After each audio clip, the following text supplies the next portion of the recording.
안녕하십니까? 2025년 8월 12일 화요일 인도네시아 헤드라인 시작합니다. 첫 번째 소식입니다. 도널드 트럼프 미국 대통령의 전방위 관세 정책이 아세안 회원국 간 경쟁을 부추기고 있습니다. 각국이 미국과 개별 협상을 추진하면서 단일한 목소리를 내기 어려워졌고, 전문가들은 이를 미국의 분할 지배 전략의 결과로 보고 있습니다. 인도네시아, 필리핀에 이어 태국, 말레이시아, 캄보디아가 미국 관세를 19%로 낮추는 개별 합의에 도달했고, 베트남은 한 달 전 20% 관세를 적용받았습니다. 인도네시아는 당초 베트남보다 낮은 세율을 목표로 했지만 결국 주요 경쟁국과 같은 수준의 세율을 확보하는 데 그쳤습니다. 정부와 업계는 섬유, 의류, 신발 등 주력 수출품의 경쟁력을 지키고 수출 의존 제조업의 가동 중단과 해고를 막기 위해 이번 합의가 필요했다고 설명했습니다. 전문가들은 아세안이 유럽연합처럼 공동 협상에 나서기는 어렵다고 지적합니다. 한국, 유럽연합, 일본 등이 15% 세율을 얻기 위해 대규모 투자와 구매를 약속한 것과 달리 아세안은 무역, 외교를 통합적으로 조율하는 제도 기반이 부족합니다. 이에 일부에서는 미국과의 협상보다 역내 시장 강화와 아시아 내부 수요 확대가 장기적으로 더 안정적인 해법이 될 수 있다고 제안합니다. 국제상공회의소는 미국이 인도네시아와의 합의에서 WTO 전자상거래 모라토리엄을 포함한 점을 들어 미국이 다자무역 제재를 완전히 부정하지는 않는다고 평가했습니다. 이어 미국 시장이 세계교역의 13%에 불과하므로 나머지 87%의 글로벌 시장에서도 기회를 찾아야 한다고 강조했습니다. 한편 말레이시아는 오는 10월 열리는 아세안 정상회의에 트럼프 대통령이 참석할 예정이라고 밝혔습니다. 다음 소식입니다. 프라보워 대통령은 당분간 내각 개편 계획이 없다고 밝혔습니다. 대통령궁에서 열린 비공개 국무회의에 참석한 강요들에 따르면 대통령은 현 내각의 성과가 정책 방향에 맞게 진행되고 있다고 평가했습니다. 관광장관은 대통령이 강요들의 성과에 만족하고 있다고 전했으며 창조경제장관과 경제조정부 장관도 같은 입장을 보였습니다. 인프라 지역개발조정부 장관은 대통령이 집권 10개월 동안 연합 내각의 팀워크가 강화된 점을 높이 평가했다고 밝혔습니다. 그는 올해 2분기 경제성장률 5.12%를 거론하며 대통령이 교육보건 분야 개선 등 핵심 과제를 지속 추진하라고 당부했다고 전했습니다. 프라보워 대통령은 모두 발언에서 짧은 시간에 많은 성과를 냈다며 내각의 헌신과 성과를 체하했습니다. 최근 개각설은 대통령이 뇌물 혐의로 유죄 판결을 받았던 투쟁민주당 하스토 크리스티안토 사무총장에게 사면을 부여하면서 다시 불거졌습니다. 투쟁민주당은 현재 프라보워 대통령의 연립여당에 속하지 않은 유일한 의회 정당으로 지난해 조코위 전 대통령이 프라보워를 지지한 이후 당과의 관계가 악화됐습니다. 메가와티 수카르노프트리 당대표는 지난주 전당대회에서 정부 야당 어느 쪽에도 서지 않고 헌법적 견제 세력이 되겠다고 선언했습니다. 한편 일부 장관들에 대한 비판 여론은 계속되고 있습니다. 부디 아리의 세티아디 협동조합 장관은 통신 디지털부 온라인 도박 스캔들에 연루됐고, 부디 부나디 사디킴 보건장관은 보건의료 체계 개편 추진으로 의료계 반발을 샀습니다. 또한 바흐릴 라하다리아 에너지광물자원 장관은 라자안파 니켈 광산 비리 처리 문제로 비판을 받았습니다. 그러나 대통령은 이러한 논란에도 불구하고 내각의 성과를 강조하며 개각 가능성을 일축했습니다. 다음 소식입니다.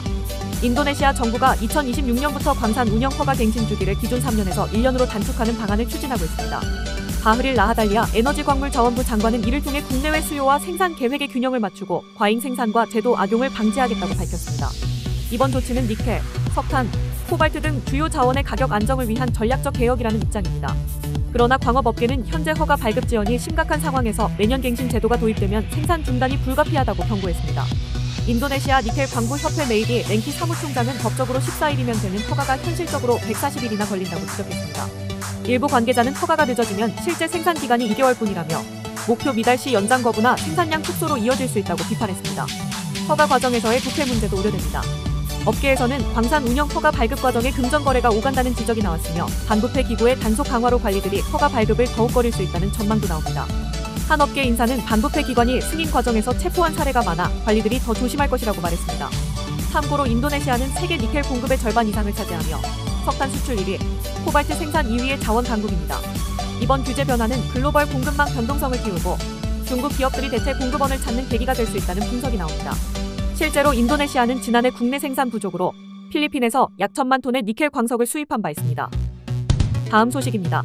인도네시아 무료 건강검진에서 전체 아동의 93%가 충치 등 구강 질환을 앓고 있는 것으로 나타났습니다. 아리파툴 초이리 파우지 여성 아동보호부 장관은 건강한 치아를 가진 아동은 7%에 불과하다며 우려를 표했습니다. 이는 2007년 89%였던 아동 충치 비율이 더 악화된 수치이며 세계보건기구에 따르면 충치가 있는 아동의 절반 가까이가 치료를 받지 못하고 있습니다. 문제의 핵심은 치과 진료 접근성입니다. 전국 1만여 개 보건소 중 4천여 곳에는 치과 의사가 없으며 치과 의사 분포도 불균형합니다.